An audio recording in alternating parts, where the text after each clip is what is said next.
경찰 조사도 시작된 가운데 가해자 및 가해자 어머니가 자필로 사과문을 올렸습니다. 수원 구단도 사과문을 발표하고 재발 방지를 약속하면서 폭행 논란을 일으킨 팬에 대해서는 향후 2년간 홈경기 출입을 정지시킬 방침이라고 밝혔습니다.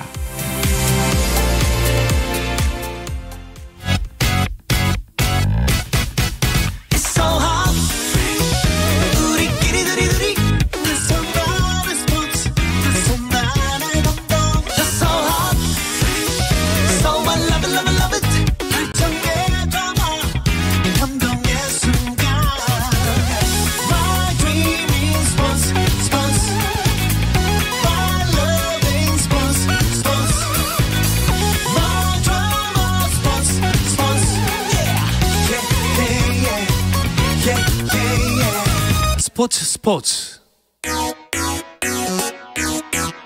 No problem. 네, 화요일에는 정 PD, 김 기자와 다양한 스포츠 이야기를 나누고 있는데요. 오늘은 새로운 얼굴이 보이고 있습니다. 일단 먼저 정현호 KBS 스포츠 PD와 인사 나누겠습니다. 어서 오십시오. 네, 안녕하십니까. 네, 반갑습니다. 그리고 지난주에 살짝 언급을 해드렸듯이 중앙일보의 김지한 기자가 결혼으로 이번 주 자리를 비우게 됐습니다. 그래서 오늘은 새로운 출연진을 한 분 모셨습니다. 문화일보의 오혜원 기자와 오늘 함께하겠습니다. 어서 오십시오. 반갑습니다. 네, 안녕하세요. 오혜원입니다. 처음 뵙겠습니다. 네, 반갑습니다. 자, 오늘 정 PD와 오 기자 과연 호흡이 어떨지 기대가 됩니다. 자, 화요일에 새로운 만남 정 PD와 오 기자 시작해볼까 하는데요. 오늘 좀 다양한 스포츠계 소식 굉장히 많습니다. 네. 할 얘기가 많아요. 그렇죠. 오늘 일단 앞서 단신에서도 말씀해 주신 것처럼 황선우 선수의 이제 메달 소식이 있었고 200m가 사실 황선우 선수의 주종목인데 은메달을 따냈고 이 200m에서의 은메달이 세계 수영 선수권에서는 처음입니다. 대한민국 역사상. 박태환 선수도 물론 이제 400m에서 금메달을 딴 적은 있지만 200m에서는 최고 성적이 동메달이었거든요. 네. 그리고 이제 배구 여제인 김연경 선수가 또 국내에 복귀를 했죠. 1년 총액 7억 원에 계약을 했습니다. 연봉 4억 5천 그리고 옵션 2억 5천에 계약을 했는데 이 흥국생명의 기존의 박미희 감독 대신에 권순찬 감독이 부임을 한 상태고 그리고 새로운 외국인 선수인 옐레나 선수가 또 합류를 했기 때문에 이 부분에 있어서는 이제 쌍포가 구축된 흥국생명이 사실 지난 시즌에는 성적이 그렇게 좋지는 않았는데 이번 시즌에 김연경의 합류 어떻게 보면은 굉장히 새로운 바람을 불고 올 수 있을지 이 부분도 궁금해집니다. 그렇죠.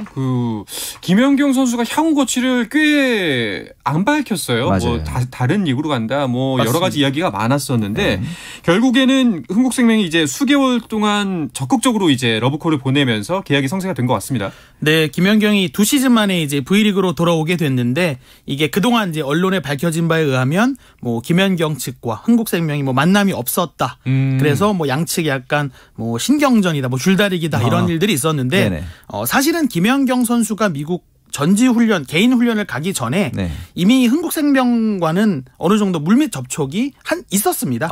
그래서 V리그로 돌아오는데 어느 정도 공감대를 형성하고 이제 김연경 선수가 미국으로 몸 만들기를 갔다 왔는데요. 근데 이제 변수가 있었죠. 비시즌에 단장이 바뀌었습니다. 네. 아무래도 이제 단장이라는 것은 이제 그 행정을 총괄하는 자리다 보니까 이제 김연경 선수의 영입에도 중요한 역할을 하는 포지션이라고 할 수 있겠는데 이 단장이 바뀌면서 김연경 선수를 영입 안 하는 거 아니냐 뭐 이런 뭔가 궁금증들이 생겨난 거죠.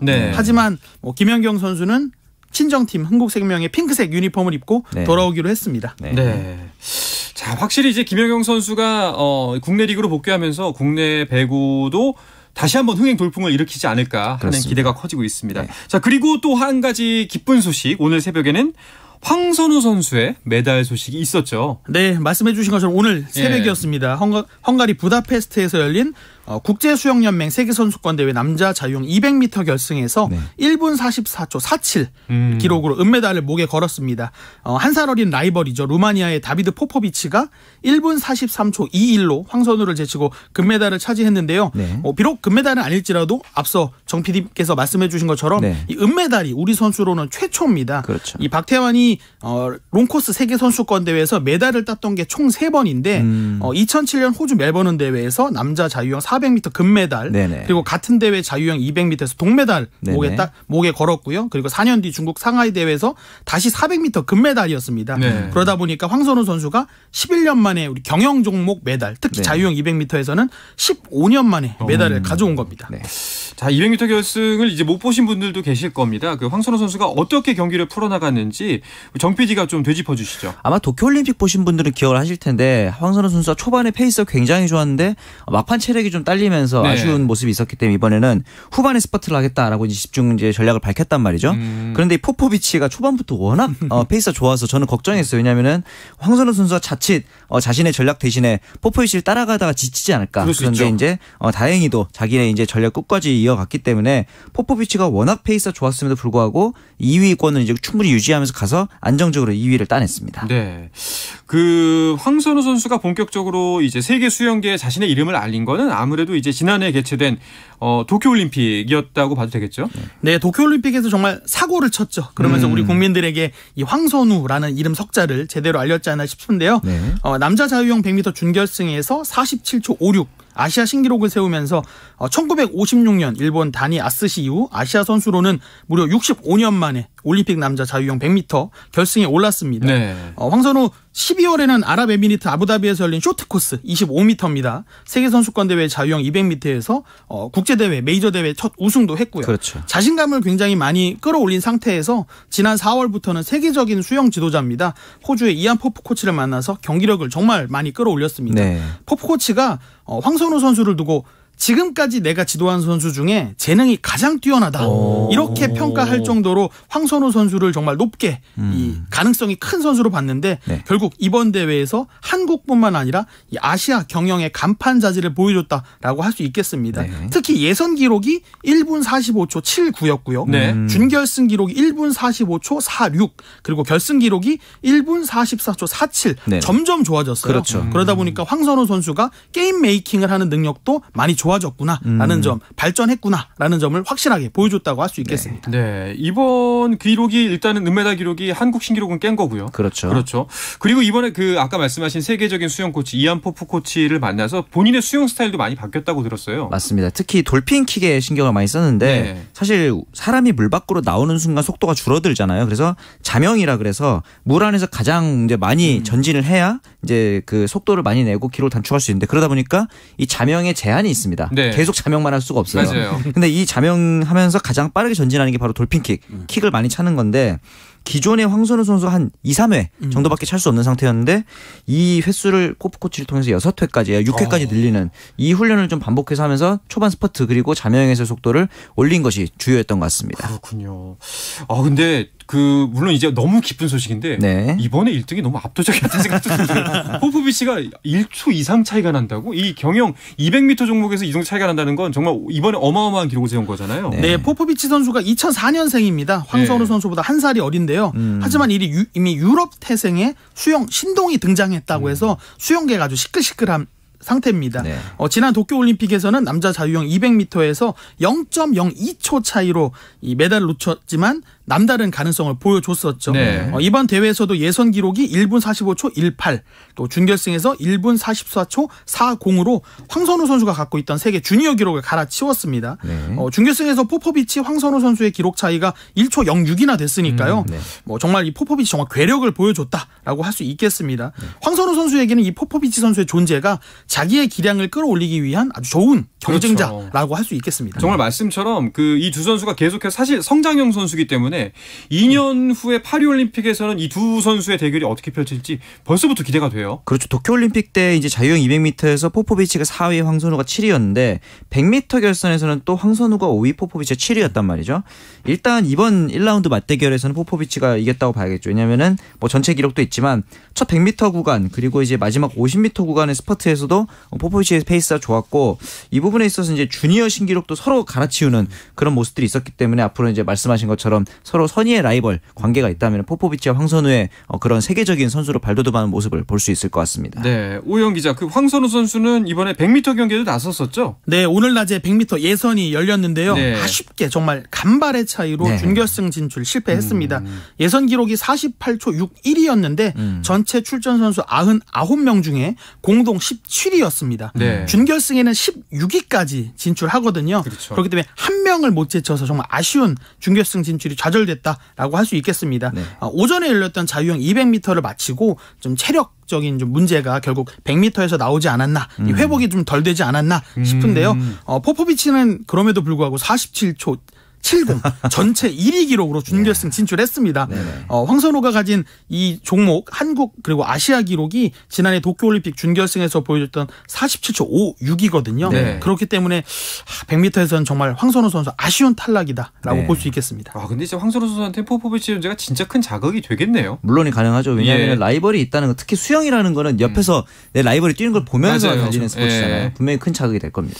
자, 이번에 황선우 선수가 가장 뭐 큰 성과를 올리긴 했지만 전반적으로 우리 선수단 이번 대회에서 굉장한 선전을 보이고 있죠. 아, 그렇죠. 일단 김서영 선수가 세계 수영 선수권 최초로 3회 연속 결승 진출에 성공을 했고, 그다음에 김우민 선수가 또 이제 박태환 선수 이후로 5년 만에 자유형 400m 결선에 또 진출을 했습니다. 그리고 개회식이 열렸던 18일에는 남자 계형 400m에서 우리나라 선수들이 한국 신기록을 또 세웠고요.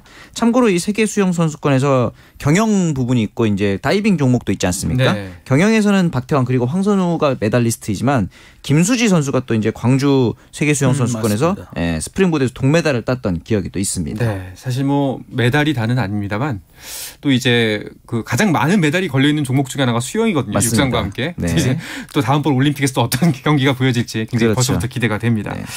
자, 이어서 오랜만에 골프 이야기도 한번 나눠볼게요. 이제 어제 그 US 오픈이 막을 내렸죠, 오 기자님? 네, 122번째 US 오픈이 어제 오전에 잉글랜드의 매슈 피츠패트릭 선수 우승으로 막을 내렸습니다. 이 피츠패트릭의 우승 성적은 합계 6언더파였는데요. 이 피츠패트릭 선수는 28살입니다.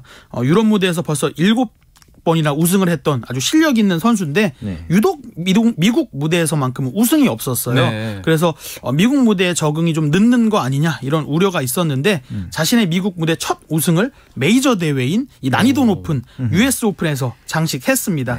3라운드까지만 해도 세계 랭킹 1위 스코티 셰플러, 2위 욘남, 또 3위 로리 맥킬로이까지 네. 이 세 명이 치열하게 우승 경쟁하는 게 아니냐 이렇게 봤는데 마지막 날에 피츠패트릭이 최후의 승자가 됐습니다.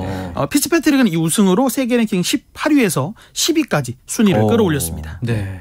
그런데 사실 이번 US 오픈이 더욱더 큰 관심을 모았던 거는 네. 좀 다른 이유가 있죠. 그렇죠. 최근 세계 골프계를 뒤흔들어 놓은 소위 말하는 잔류파와 리브파의 대결. 네. 그러니까 이제 뭐냐면은 리브 오픈이라고 그래서 사우디아라비아에서 개최한 이 골프 투어에 참가하는 선수들 그리고 참가를 거부하는 선수들이 이 US 오픈에서는 모두 참가를 할 수 있었거든요. 네. US 오픈 같은 경우는 미국 골프협회가 주관을 하기 때문에 US 오픈 참가 자격이 있다면은 그대로 출전 기회를 주겠다 발표를 해서 이번에는 참가파와 리브파 이렇게 좀 나누어진 상태로 대결을 펼쳤습니다. 그러니까 이제 US 오픈 같은 경우에는 미국 골프 협회가 주관을 하는 경기이기 때문에 네. 뭐 상관이 없지만 PGA 주관인 대회에서는 이제 리브 골프에 참가하겠다라고 선언한 선수들은 참가를 못하는 거죠. 네, 제가 조금 더 이제 설명을 좀 예. 보태 보자면 이 남자 골프 메이저 대회 4개가 있지 않습니까? 이 대회들은 PGA 투어의 주관이 아닙니다. 마스터스 같은 경우는 이제 대회가 열리는 오거스타 내셔널 골프 클럽이 주관을 하고요. PGA 챔피언십은 미국 프로 골프 협회가 주관을 합니다. 네. 그리고 US 오픈은 말씀하신 대로 미국 골프 협회 그리고 브리티시 오픈은 로열 앤 에이션트 클럽이 이제 주관을 각각 합니다. 그렇기 때문에 이 리브 골프로 떠난 선수들이 PGA 투어에게 무기한 출전 징계를 받았다고 하더라도 이번 US 오픈에는 주관하는 단체가 달랐기 그러네요. 때문에 출전할 수 있었던 거죠. 네. US 오픈을 주관해 미국 골프협회가 대회 개막에 임박해서 출전 선수를 바꾸는 거는 형평성에 맞지 않는다. 그렇죠. 그런 유권 해석을 내린 겁니다. 네. 그래서 일단 리브 골프 출전 선수들 대회 참가가 가능했는데 내년부터는 이게 또 좀 바뀔 수가 있어요. 아, 그래요? 미국 골프협회가 올해에 한해서 이런 결정을 한 거지 내년에는 또 바뀔 수 있다라고 네. 얘기했기 때문에 일단 리브 골프에서는 그레그 노먼 대표가 리브 골프 대회도 세계 랭킹을 달라. 그래야 우리 선수들이 이런 메이저 대회도 나가고 정통 대회로 인정받을 수 있다라고 그렇죠. 목소리를 내고 있습니다. 네. 그런데 이게 그냥 뭐 밥그릇 싸움을 넘어선 것 같아요. 도대체 네. 리브 골프가 왜 이렇게 그 대립각을 세우는 건가요? 왜냐하면 이 리브 골프의 주체인 사우디아라비아가 굉장히 오일 달러를 퍼붓고 있기 때문인데 네. 대회당 상금이 2,500만 달러 정도입니다. 그러니까 평균 PGA 같은 경우는 800만 달러 수준이기 때문에 3배 정도인데 출전 선수는 PGA의 3분의 1. 그러니까 상금은 많은데 출전 선수 적으니까 기회의 땅이 될 수 있는 경쟁이 훨씬 수월한 거죠. 바로 그런 상황이 예. 지금 리브 골프이기 때문에 많은 PGA 유명 선수들이 리브 골프로 몰리고 있죠. 그렇다면 이제 PGA가 리브 골프에 뭐 참가를 선언한 사람들은 영원히 제명하겠다. 네. 이런 거는 뭐 어떻게 바라봐야 할까요? 일단 PGA 투어로서는 네. 본인들을 소속으로 경기를 뛰던 선수들을 뺏기게 된 상황이니까 그렇죠. 네. 스타가 넘어간다라는 입장이기 때문에 네. 무조건 지켜야 하는 입장인 거고 네. 리브 골프로서는 데려와야 되는 그렇죠. 상황이기 때문에 네. 이 오일머니를 앞서서 공격적으로 네. 이 지금 상황이 벌어지고 있는 겁니다. 그렇기 맞습니다. 때문에 PGA 투어로서는 선수들에게 너 앞으로 우리 대회에 출전할 수 없어라고 네네. 엄포를 놓으면서까지도 이게 선수들 지키기에 나선 거죠. 그렇군요. 그러면은 내년 마스터스는 어떻게 되는 건가요? 일단 올 시즌 같은 경우는 마스터스는 가장 먼저 열리는 메이저 대회잖아요. 예. 그렇기 때문에 리브 골프와는 조금 그렇죠. 거리를 네. 두고 있습니다. 그래서 남은 뭐 이번 US 오픈도 있고 남아 있는 이제 브리티시 오픈도 있고 남은 대회들이 어떻게 하는지를 좀 보고 내년에 어떻게 할지 우리는 어떻게 할 것인가 이제 입장을 정할 거다라고 생각을 합니다. 네. PGA 투어가 사실은 조금 난처한 상황입니다. 그렇죠. 2020년에 전략적 제휴를 맺었던 이 DP 월드 투어, 유러피언 투어가 지금 이제 DP 월드 투어라는 이름으로 열리고 있는데요. 네. 이 DP 월드 투어가 리브 골프에 참가하는 선수들의 징계 여부를 아직도 결정하지 못하고 있습니다. 네. PGA 투어 같은 경우는 이 주도권 싸움에서 우리가 앞설 수 있다. 우리가 정말 인류다라는 생각에서 이게 좀 자신감을 갖고 있는 반면에 네네. 이 DP 월드 투어 같은 경우는 사실은 재정난이 있어요. 그렇기 때문에 이 DP 월드라는 이름도 이 스폰서십을 아하. 계약을 맺고 이름을 판 겁니다. 네. 그리고 이미 중동 자본의 좀 도움을 받고 있기 때문에 네. 이 리브 골프를 좀 외면하기 어렵다. 현실적으로 좀 어렵다. 이런 상황입니다. 그렇군요. 현재 진행 중인 이슈고 아마 올해 내년이 이제 이 판도가 어떻게 될지가 좀 가늠이 될 것 같은 순간이 오겠네요. 네. 알겠습니다. 자, 이어서 메이저리그 소식도 짚어볼까 하는데요. 그 전에 잠시 쉬었다 오겠습니다. I said the words I never said when you were with me. 국내 유일 스포츠 매거진 라디오 한상원의 스포츠. 어떠한 스포츠 이야기도 나눌 수 있는 시간, 오늘은 정 PD와 오 기자의 조합을 선보이고 있습니다. 정현호 KBS 스포츠 PD 그리고 문화일보의 오혜원 기자와 함께하고 있습니다. 메이저리그 소식 주간 MLB로 이어가 보죠. 이거 첫 번째부터 좀 슬픈 소식인데요. 류현진 선수가 결국 수술을 받게 됐습니다. 네, MRI 검사 결과 팔뚝 염좌뿐 아니라 팔꿈치 염증까지 발견되면서 토론토에서는 류현진 선수가 토미존 수술을 선택했다고 19일 날 공식 발표를 했습니다. 네, 그렇다면은 이제 그 토미존 수술이다라면은 이제 일부분만 하는 것이 아니라 완전히 제거한 후에 네. 재건을 선택했다는 거죠. 전면 재건에 들어가게 되겠죠. 네. 그러다 보니까 재활 기간을 줄여서 이제 부분적인 수술이 아니라 확실한 재활이 필요하다는 거는 최소한 1년 이상은 종식 경기 등판이 어렵다는 얘기예요.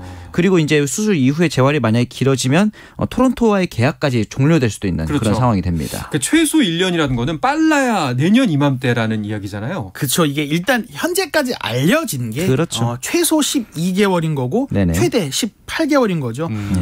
이번 시즌은 일단 잔여 경기에 나서지 못하는 게 확정된 거고 네. 류현진 선수가 토론토랑 계약된 게 2023년까지니까 네. 만약에 수술 경과가 좋지 않고 만약에 재활이 더 길어진다고 하면 네. 2023 시즌을 통으로 그냥 아예 그렇죠. 뛰지도 못하고 계약이 종료될 가능성도 있는 겁니다. 네. 일단 이건 그냥 원론적인 이야기인 거고요. 네.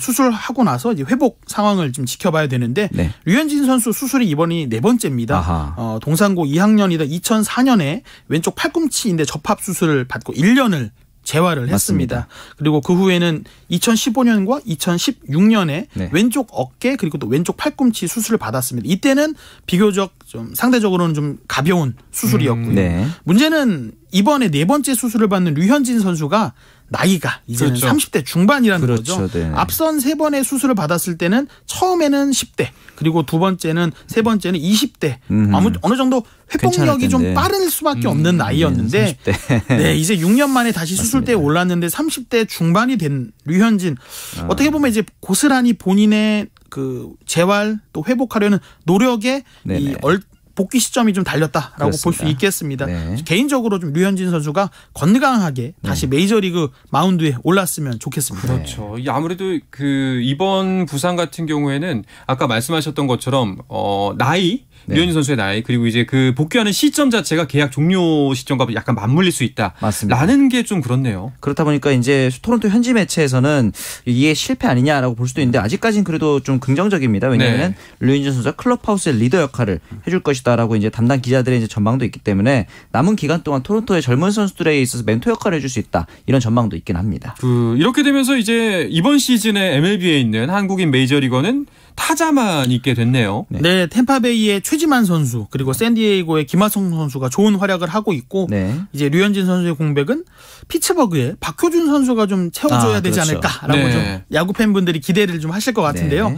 박효준 선수가 어제 열린 샌프란시스코와 홈 경기에 9번 타자 2루수로 선발 출전했습니다. 네. 그래서 3회 말 첫 타석에 홈런포를 가동했습니다. 아하. 박효준 선수 이 경기에서 1타수 1안타 1타점 1득점을 남기고 7회 교체됐는데요. 네. 이 경기에서 피츠버그가 4대3으로 이겼습니다. 네. 이 박효준 선수의 홈런이 정말 아주 값진 그러네요. 승리를 이끄는 결과를 이끌었다고 할 수 있겠는데요. 네. 박효준 선수 올 시즌 마이너리그 또 메이저리그 이렇게 오가고 있습니다. 네. 그렇기 때문에 이 홈런이 메이저리그에서 이 입지를 굳힐 수 있는 아주 좋은 타이밍에 나왔다라고 네. 볼 수 있겠습니다. 그렇군요.